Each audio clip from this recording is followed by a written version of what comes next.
জিদ্দার boomerang সিনেমাটা superhit হওয়ার পর দর্শকদের মধ্যে বিশেষ করে জিৎ ফ্যান্সদের মধ্যে একটা বড় প্রশ্ন যে জিদ্দার নেক্সট সিনেমাটা কি হবে। জিদ্দার নেক্সট সিনেমাটা কি অ্যাকশন সিনেমা হবে নাকি ওই কমেডি জনরারই মতো সিনেমা হবে, যেটা বুমেরাঙে আমরা দেখলাম। তো বুমেরাং সিনেমাটা একটা সুপারহিট সিনেমা হয়েছে। জিদ্দা অনেকদিন পর একটা সুপারহিট সিনেমা দিল।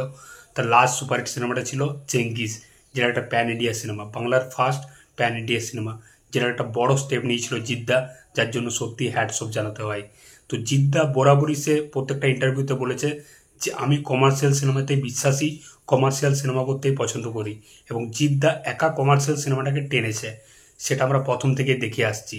তো কোভিডের টাইমের পর থেকে যখন প্রত্যেকটা প্রোডাকশন হাউস, প্রত্যেকটা হিরো কমার্শিয়াল সিনেমার থেকে মুখ ফিরিয়ে নেয়, তারা ওই ড্রামা টাইপের একটা সিরিয়াল মার্কা সিনেমায় চলে যায়, তখন কিন্তু জিদ্দা সে নিজের জায়গাতেই দাঁড়িয়ে ছিল। সে নিজের কমার্শিয়াল সিনেমাতেই বিশ্বাস করেছিল। সে প্রত্যেকটা সিনেমা ওই কমার্শিয়াল অ্যাকশন টাইপেরই সিনেমা আমাদের দিয়ে এসছে। সে একবারের জন্য বক্স অফিসের কথা ভাবেনি, কত টাকা ইনকাম হবে, কি বক্স অফিস হবে, লাভ হবে না লোকসান হবে, এরকম কথা একবারও ভাবেনি। সে কমার্শিয়াল সিনেমাতেই বিশ্বাস করে গেছে। সত্যি বলতে জিদ্দা ছিল বলেই আজকে বাংলায় কমার্শিয়াল সিনেমাটা এখনো পর্যন্ত বেঁচে আছে। মির্জা, খাদান, তারপর আরো যেসব সিনেমাগুলো আসছে, সত্যি বলতে জিদ্দা ছিল বলেই এটা সম্ভব। বিশ্বাস করে গেছে যে আমি কমার্শিয়াল সিনেমাই বানাবো, দর্শকদের কমার্শিয়াল সিনেমাই দেখাবো, ওই প্যান প্যানে সিরিয়াল আমি দেখাবো না। এটা কিন্তু সত্যি তাকে একটা হ্যাটসঅপ জানানো দরকার আমাদের। সত্যি একটা গর্বের কথা যে জিদ্দা ছিল বলেই বাংলায় কমার্শিয়াল সিনেমাটা আজও বেঁচে ছিল, এটা কিন্তু মানতে হয় আমাদেরকে।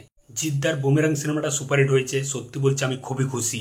একটা মানুষ যে বারবার চেষ্টা করে গেছে কমার্শিয়াল অ্যাকশন সিনেমাতেই, পুরো ইন্ডাস্ট্রির কমার্শিয়াল অ্যাকশন সিনেমাকে একা নিজের কাঁধে টেনেছে।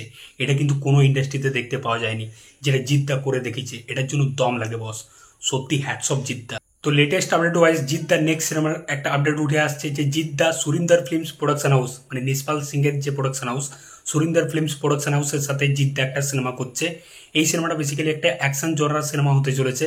তো এটার কথাবার্তা চলছে, একটা ইনিশিয়াল স্টেজে আছে, এখনো পর্যন্ত কিন্তু কনফার্ম না।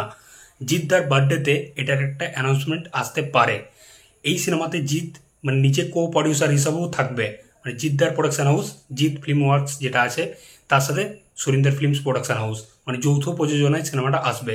যেরকম খাদানটা হচ্ছে যে দেবের production house plus Surinder films production house যৌথ প্রযোজনায়, সেই রকমই জিদ্দার production house plus Surinder films production হাউসের এই সিনেমাটা হবে। তো দেখা যাক, এটা যদি হয় বস, তাহলে জিদ্দার কাছ থেকে আরেকটা অ্যাকশন সিনেমা পেতে চলেছি। তো দেখা যাক জিদ্দার বার্থডেতে এই অ্যানাউন্সমেন্টটা আছে কিনা, এই আপডেটটা কনফার্ম হয় কিনা। কারণ জিদ্দা তার জন্মদিনে প্রত্যেক বছর তার নেক্সট সিনেমার একটা আপডেট পোস্ট করে, এটা আমরা দেখেছি প্রত্যেক বছরই। তো তোমরা কতটা এক্সাইটেড অবশ্যই কমেন্ট করে জানাও জিদ্দার এই আপডেটটা নিয়ে। তো দেখা হচ্ছে পরের ভিডিওতেই। নতুন চ্যানেলটাকে অবশ্যই সাবস্ক্রাইব করে দেবো বস। চললাম।